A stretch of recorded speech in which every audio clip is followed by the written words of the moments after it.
Hello, hello, my dear students.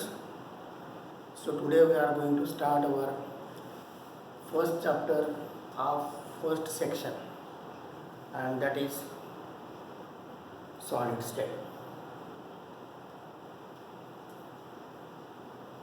Myself, Dr. T.M. Sheikh from SS College, Tukum Chandrapur, and we are going to start this chapter, solid state. This is one of the chapter of belongs to section A, and in this chapter so many models, animated diagrams essential for the better understanding, and that's why I have prepared a lot of slides of these chapters, and will better understood with the help of these slides, some models. So let us start this chapter. First of all, what is mean by solid state? So what is solid? Any matter which is present in three physical states, that is solid, liquid and gas. Out of this we are going to study this solid. What is solid? Solid has a definite shape, definite volume, highly incompressible, rigid, and their constituent particles held closely by strong intermolecular forces. Their constituent particles are held closely by strong intermolecular forces. If you observe in gaseous state and liquid state, in comparison with gaseous state and liquid state, the particle or constituent particles in solid states having there is a strong intermolecular forces. Next thing, these constituent particles has fixed position. As you have mentioned here, definite shape, different volume, means each and every constituent particles in solid state has a fixed position of constituents, and that's why it has a fixed volume, fixed shape, fixed geometry, and whatever the bond angles, they were fixed. So this is regarding solids. So students, these slides are nothing but these are the notes, and I request all of you to prepare notes according to these slides. So this is slide. What is solid? Definite shape. Solid has definite shape, definite volume, highly incompressible, rigid होता है वो. Constituent particles जितने भी रहेंगे solid state में, they held closely by strong intermolecular force of attraction. What is strong intermolecular force of attraction? The force of attraction which holds two particles, two atoms, two molecules together, that is called intermolecular force, or the forces between two molecules. So these as constituent particles are held closely by strong intermolecular forces. Second and last thing, fixed position of constituents. इसका जो जितने भी constituent particles रहेंगे, या atoms रहेंगे, या ions रहेंगे, या molecules रहेंगे, इसमें वो सब अपने fixed position में रहेंगे. Now, these solids are two types. ये दो प्रकार की होती हैं. First, it is crystalline solid, and second is amorphous solid. अब crystalline solid क्या होता है और amorphous solids क्या होता है? Students, ये जो crystalline solid और amorphous solids है, ये दोनों टॉपिक अच्छे करके रखो, क्योंकि बहुत जितने भी बार जब से चैप्टर इंट्रोड्यूस किया गया है, इसमें ये दो क्वेश्चन ज़्यादा पूछे गए हैं. सो और इसमें डिस्टिंग्विशेबल क्वेश्चन पूछा गया है कि how will you distinguish crystalline and amorphous solid. इसमें से आपको कोई भी 4 पॉइंट अच्छे से करके रखना है। तो सबसे जो पहला पॉइंट है, क्रिस्टलाइन सॉलिड किसको बोलते हैं? In crystalline solid the building constituents arrange themselves in regular manner throughout the entire 3 dimensional network. यानी क्रिस्टलाइन सॉलिड में जो कंस्टिट्यूएंट्स पार्टिकल्स है उसकी जो अरेंजमेंट होती है वो regular manner throughout the entire 3 dimensional network. मतलब इसमें जो भी इसके बेसिक फंडामेंटल्स पार्टिकल्स रहेंगे, बेसिक फंडामेंटल यूनिट्स रहेंगे, जिसको हम यूनिट्स बोलेंगे, वो units bye maintaining definite geometry grow होती है and this can grow in 3 dimensional network. अब हम देखेंगे इसको 3 डायमेंशनल नेटवर्क को कैसे है, कैसे एग्जिस्ट होता है। तो ये जितने भी इसमें कंस्टिट्यूएंट पार्टिकल्स रहेंगे, these constituent particles constituents arrange themselves in regular manner throughout the entire 3 dimensional network. पहला पॉइंट हो गया। यानी इसके अंदर जो भी बेसिक यूनिट सेल्स रहेंगे, बेसिक रिपीटिंग यूनिट जो रहेगा इसमें, वो रिपीटिंग यूनिट 3 डायमेंशनल नेटवर्क में वो एक प्रिसाइजली मैनर से अरेंज होते जाता है। उसमें कैसे भी किधर भी पार्टिकल यूनिट सेल जाते हैं ऐसा नहीं है। जो भी उसका क्रिस्टल लैटिस सिस्टम रहेगा उसके अकॉर्डिंगली वो maintaining the definite geometry and bond angle को मेंटेन करते हुए वो ग्रो होगा। नेक्स्ट है एग्जिस्टेंस ऑफ क्रिस्टलाइन लैटिस। यानी इसमें ये 3 डायमेंशनल नेटवर्क फॉर्म होने की वजह से वो क्रिस्टलाइन लैटिस के फॉर्म में एग्जिस्ट होता है। Next is a crystalline lattice is solid figure which has a definite geometrical shape with flat faces and sharp edges. इसमें जो भी unit cell, repeating unit cell जो भी है उसमें जो ग्रो होते हैं वहाँ 3 डायमेंशनल नेटवर्क, वो एक उसमें जो क्रिस्टल मिलेगा आपको उसमें फ्लैट फेसेस होते हैं और शार्प एजेस होते हैं। इसलिए जब हम क्रिस्टल सब्सटेंस को जब ऐसे हम उसको ये करते हैं हाथ से तो ऐसा चुभता है हमें, मतलब एक सेंसेशन होता है कि शार्प एजेस इस होते हैं इसमें। Next is incompressible orderly arranged units.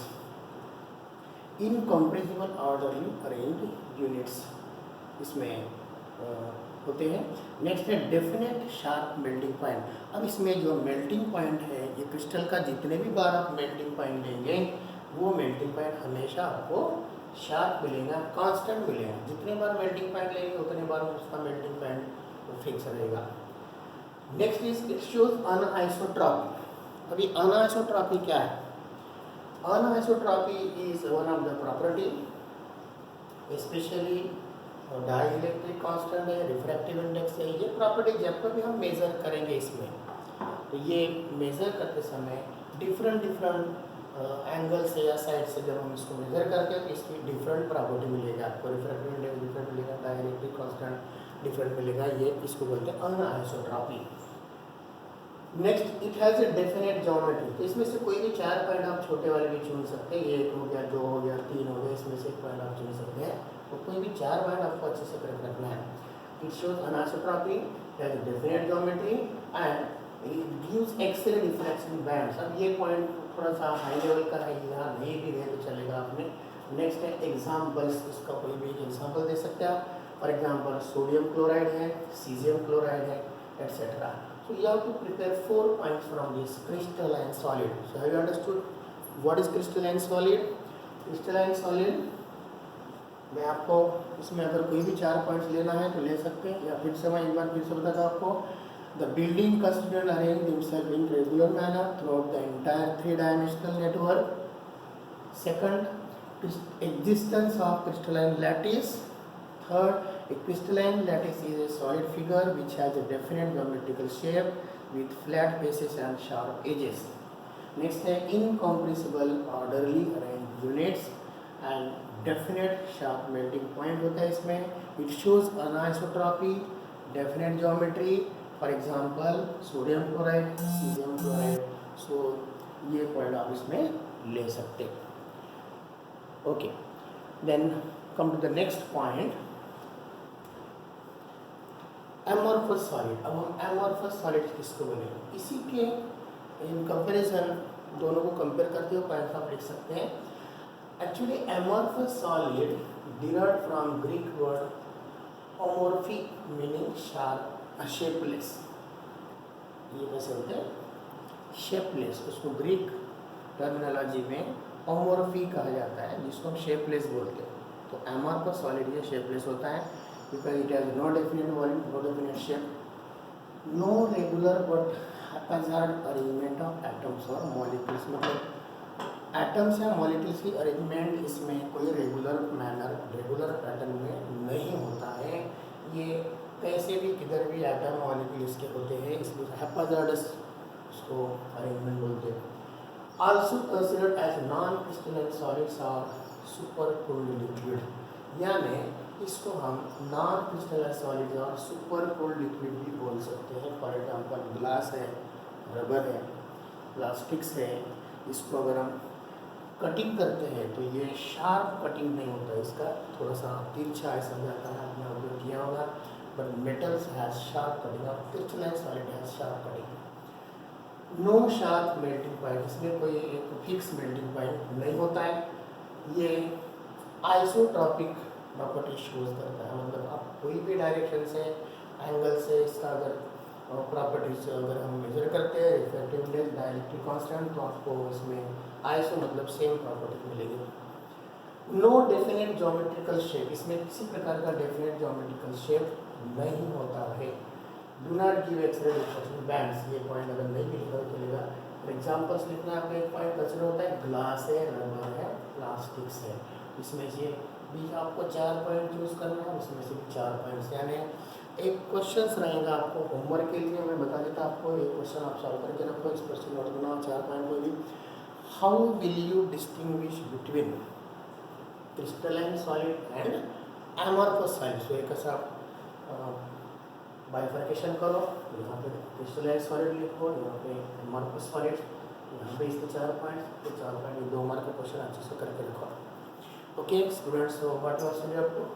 What is solid? How many types of solids? 2 types, crystalline and amorphous solids, and ये 2 types को इस तरह से आपने अरेंज करना है। अब हम देखेंगे नेक्स्ट टॉपिक है हमारा क्रिस्टलाइन सॉलिड्स में स्पेशली। अब हमें स्टडी करना है सिर्फ क्रिस्टलाइन सॉलिड्स का, एमॉर्फस सॉलिड्स को यहाँ से स्किप करना है। तो क्रिस्टलाइन सॉलिड्स कितने प्रकार के होते हैं, और हर एक टाइप पे 2 मार्क का क्वेश्चन आप पूछ सकते हैं। Ionic crystal, covalent crystal, molecular crystal and metallic crystals. इसमें आपको हर एक पॉइंट पे 4, हर एक टॉपिक पे 4 पॉइंट्स हमको लिखना है। इस तरह से हम आप आगे देखेंगे आपको यहाँ पे कौन कौन से पॉइंट मेंशन करना है। So how many types of crystal structures? First is ionic crystals, second is covalent crystals, third is molecular crystals, and fourth is metallic crystals. So how many types of crystals are there? 4 types. What are these? Ionic crystals, covalent crystals, molecular crystals, and metallic crystals. Now we are going to discuss in detail what is ionic crystal. Ionic crystals इनमें आपको जो भी मैं आपको बताया कि 4 types के, इसमें 4 पॉइंट पे फोकस करना है कि इसमें कंस्टिट्यूएंट पार्टिकल्स क्या होते हैं, पहला पॉइंट। दूसरा पॉइंट वो हार्ड है या सॉफ्ट है। तीसरा पॉइंट उसमें आपको ये बताना है कि उसमें किस तरह के फोर्सेस ऑफ अट्रैक्शन है, और लास्ट में आप उसका एक एग्जाम्पल दे सकते हैं। तो पहला पॉइंट देखिए आप, व्हाट इज आयोनिक क्रिस्टल्स में 4 पॉइंट लिख सकते हैं आप। Lattice points are occupied by positive and negative ions. मतलब simply you can write here the constituent particles in ionic crystals are positive and negatively charged ions. That's all.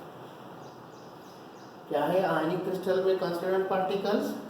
In ionic crystal constituent particles are positive and negative ions. आपको पता है कि ionic bond किस तरह से form होता है, due to force of attraction. So they must contain positive and negative charge. Second point है they are hard and brittle. They are hard and brittle. आपने देखा होगा सोडियम क्लोराइड हार्ड भी है ब्रिटल भी है, ऐसा तरह से भी कर सकते हो इसको। They are hard and brittle solids होता है। High melting point due to very strong electrostatic forces of attraction. दोनों के बीच या आयंस के बीच में strong intermolecular force of attraction होता है और इसीलिए वो हार्ड और ब्रिटल है। Poor conductors of electricity in solid state but good in molten state. अगर इसको मोल्टन स्टेट में इसका कंडक्टिविटी देखते हैं तो it is found to be very good but not in solid state.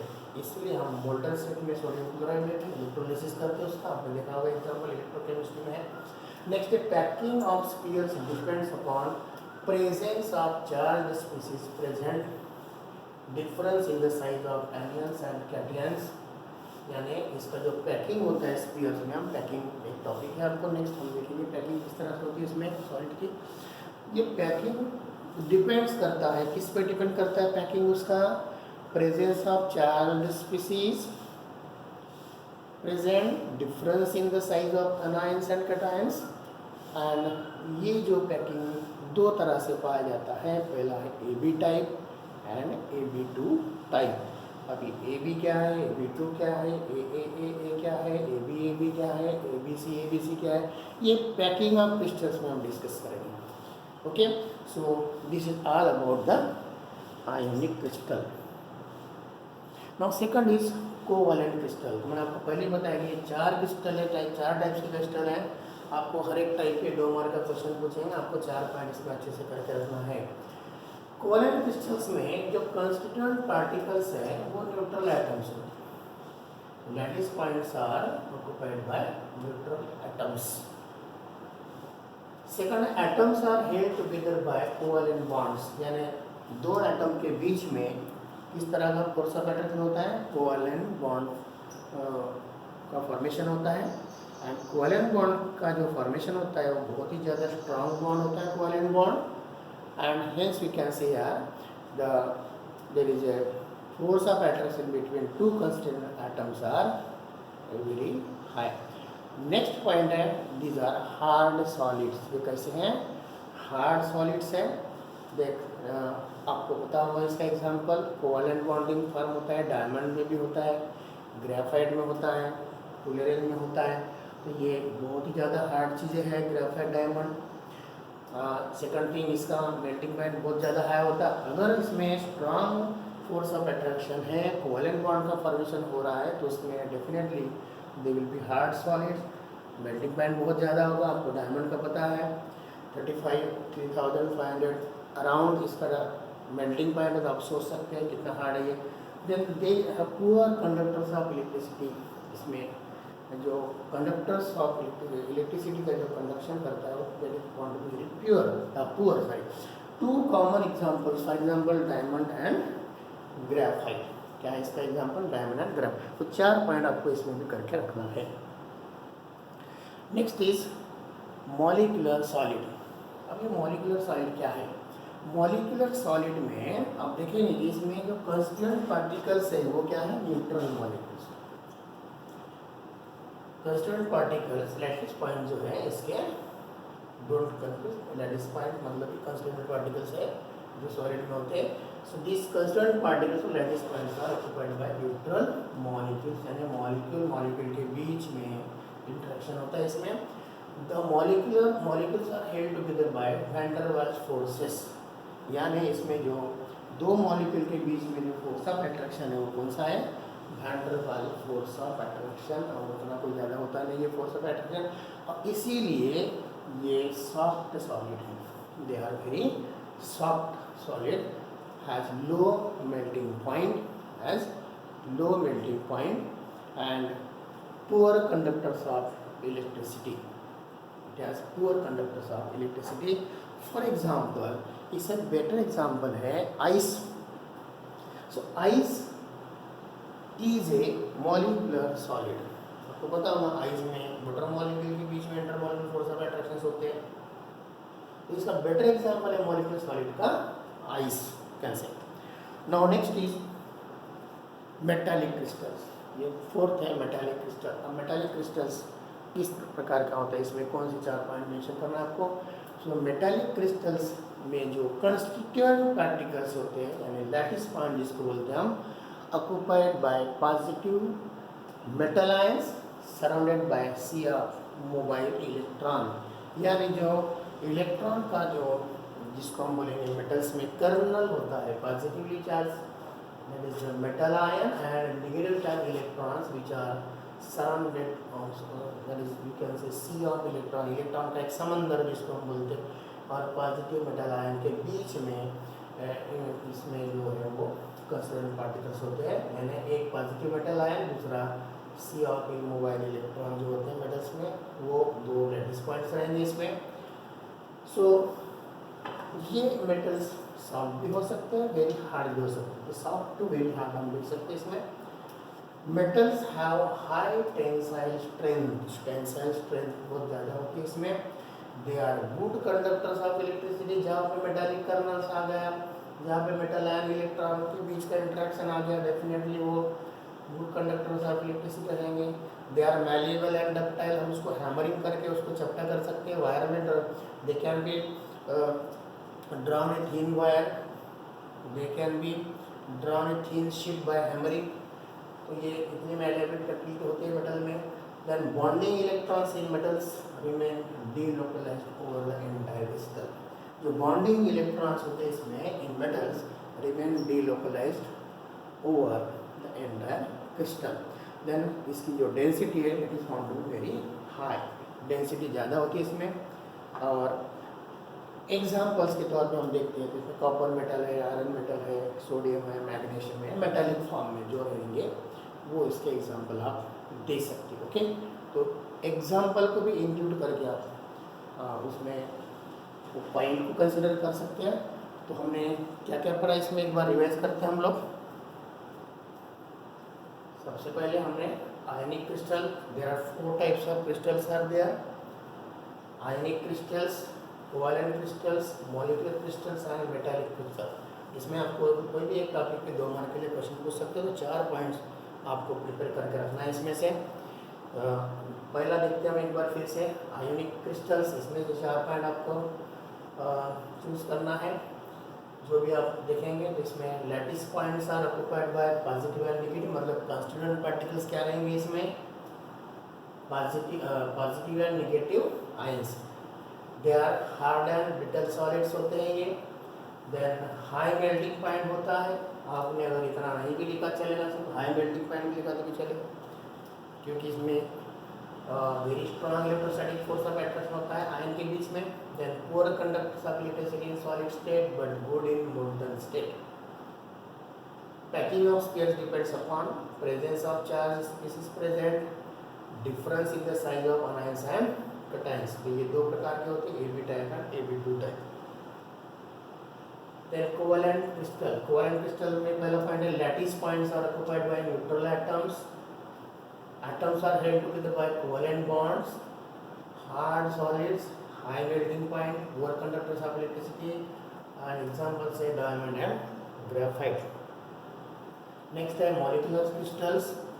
molecular crystals में आप देख सकते हैं इसमें लैटिस पॉइंट जो कंस्टेंट पार्टिकल्स है इसके, वो है neutral molecules. The molecules are held together by van der Waals force of attraction। ये आपको थोड़ा ध्यान रखना है, इसमें फोर्स ऑफ अट्रैक्शन 2 मॉलिक्यूल के बीच में कौन सा होता है, van der Waals, and that is one of the weak, ज़्यादा स्ट्रॉन्ग नहीं होता है। वेरी सॉफ्ट सॉलिड, इसमें सॉफ्ट पाया जाता है, low melting point, poor conductors of electricity. For example मैंने आपको बताया था आइस। नेक्स्ट है metallic crystal. So metallic crystal, in metallic crystal the constant particles और lattice points are occupied by positive metal ion surrounded by a sea of mobile electron. Then this metal is found to be very soft to hard, soft से hard तक हो सकता है। Metals have high tensile strength, बहुत ज़्यादा होता है इसमें। ये good conductors of electricity है, malleable and ductile है, and bonding electrons in metals remain delocalized over the entire crystal and it has high density। ये 4 टाइप्स के मेटल क्रिस्टल्स हमने इसमें डिस्कस किया है। मेटालिक सॉलिड इसके बाद हम देखेंगे।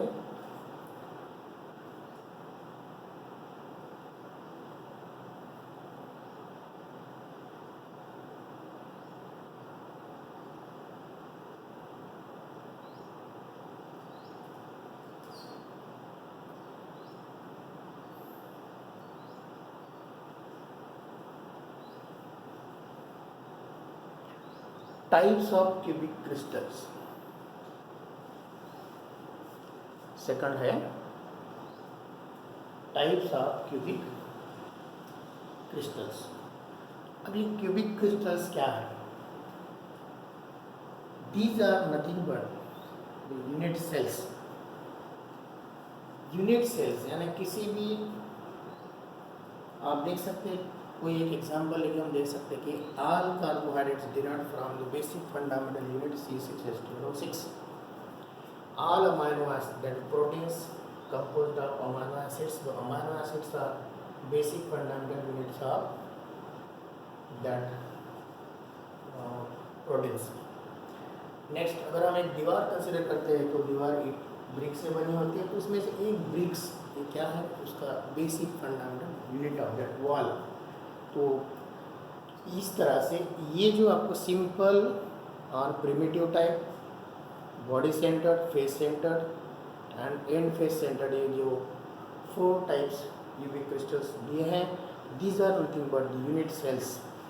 यानी ये कॉमन यूनिट सेल्स होते हैं, और ये यूनिट सेल हर एक क्रिस्टल में डिफरेंट क्रिस्टल्स में डिफरेंट यूनिट सेल्स होते हैं इसमें, and they get grow repeatedly, repeat होते रहते हैं, वो 3 डायमेंशनली नेटवर्क फॉर्म करके एक इंटायर सॉलिड फॉर्म करते हैं। तो सबसे पहले हम डिस्कस करेंगे इसमें सिंपल और प्रिमिटिव, जिसको सिंपल क्यूबिक क्रिस्टल बोलते हैं। और ये सिंपल क्यूबिक क्रिस्टल क्या है? सिंपल क्यूबिक क्रिस्टल,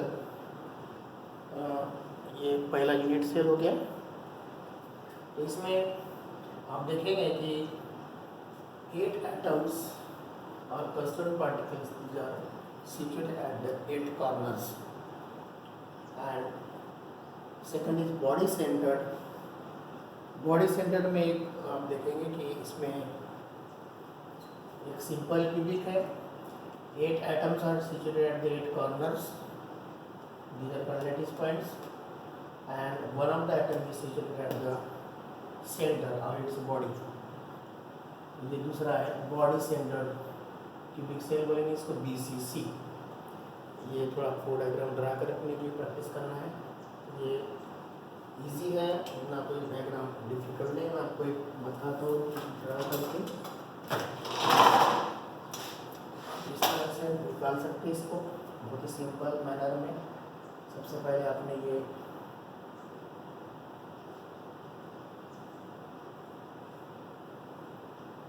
इस तरह से बनाना है आपको, ये दूसरा ऐसे बनाना है, इसको इस तरह से जोड़ देना कि जल्दी बन जाएगा।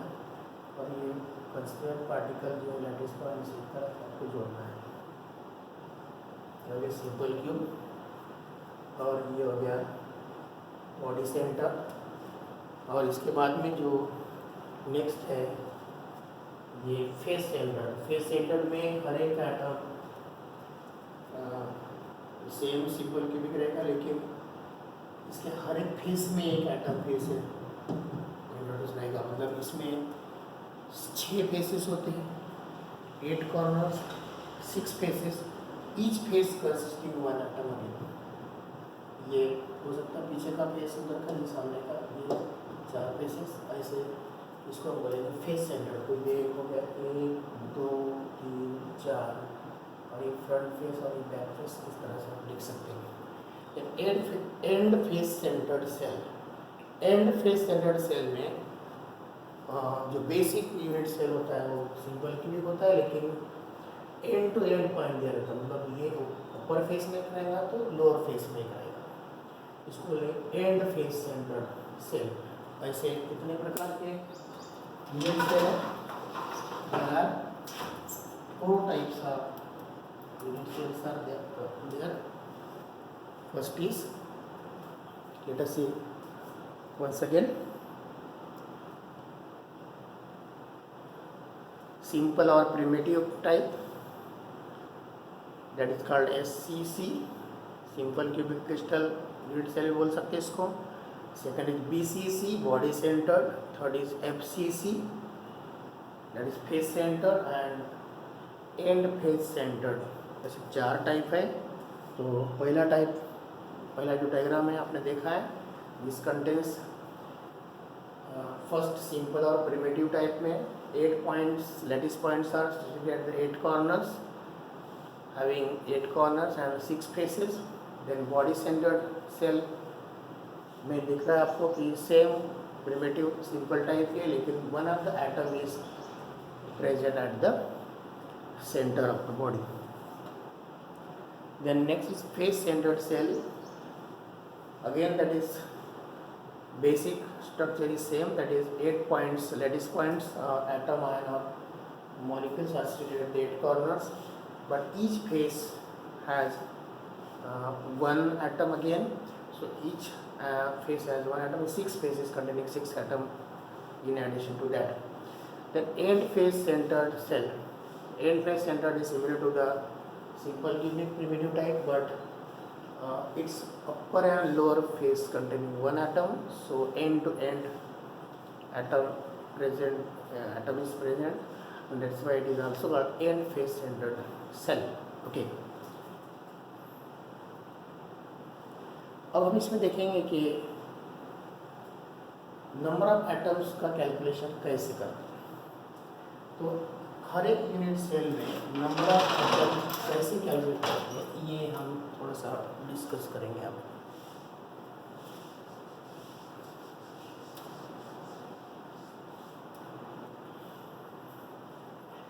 सपोज मान लो पहला है SC सिंपल क्यूबिक। तो सिंपल क्यूबिक में जो डायग्राम हम इस तरह से दे सकते हैं।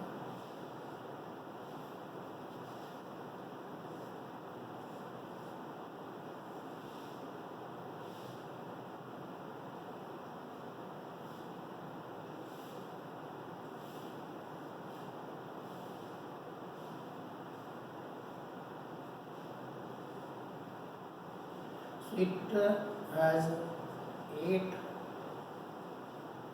constituent particles or lattice points are there situated at the 8 corner.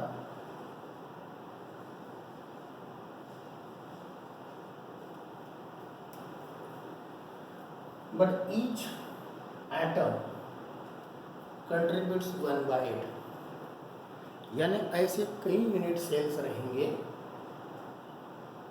एक दूसरे से अटैच रहेंगे, they grow while maintaining definite geometry and bond angle,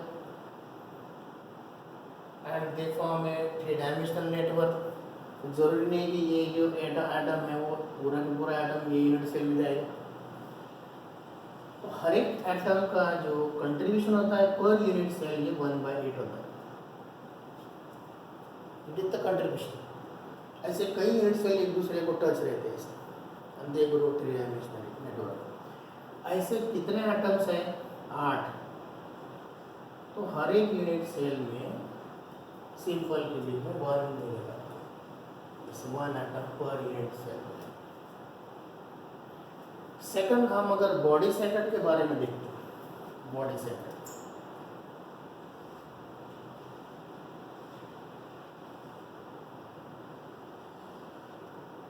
तो बॉडी सेंटर में फर्क क्या है?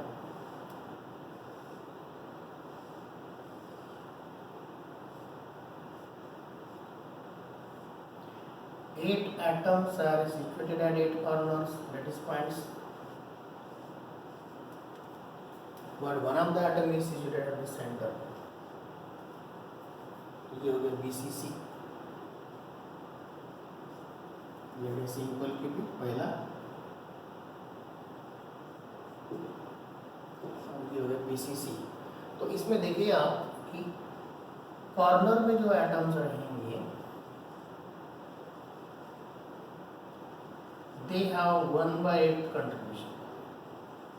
एक यूनिट सेल में 1/8 ही हिस्सा रहेगा उसका, यानी कॉर्नर में देखते हैं,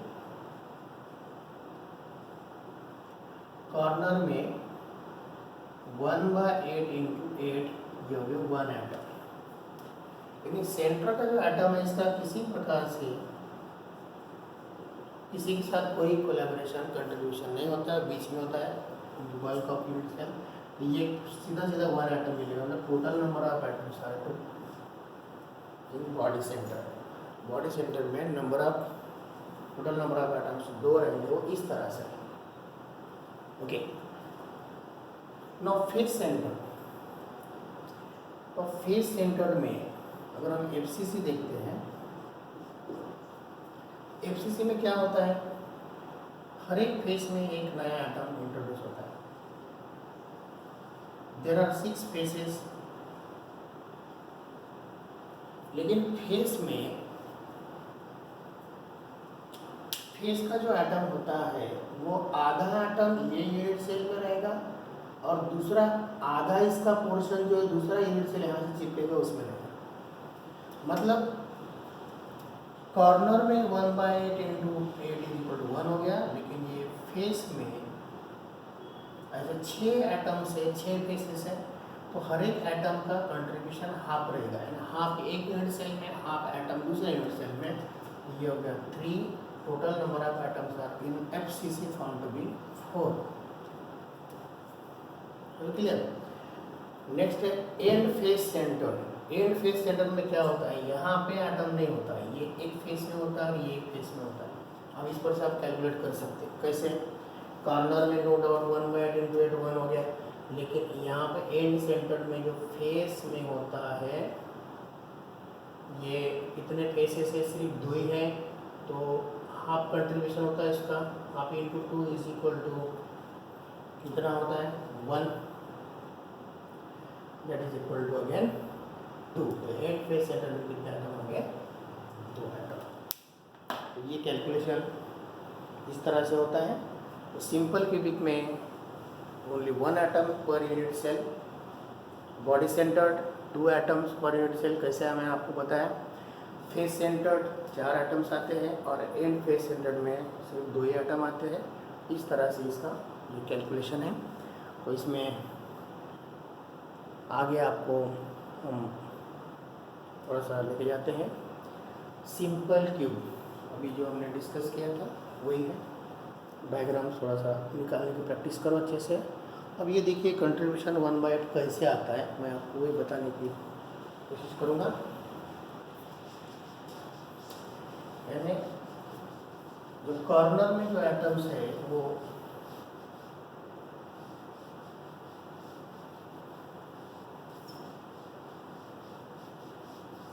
कॉर्नर में जो एटम्स रहेंगे वो 1/8 कंट्रीब्यूशन कैसे आया वो आपको क्लियर दिख रहा है। इसमें 1/8 एटम लिखा है, किस तरह से यूनिट सेल फिक्स होता है, उसके साथ कितने यूनिट सेल दूसरे जुड़ते हैं, उस पर से आपको ये आइडिया क्लियर हो जाएगा। यहाँ पे ये वाला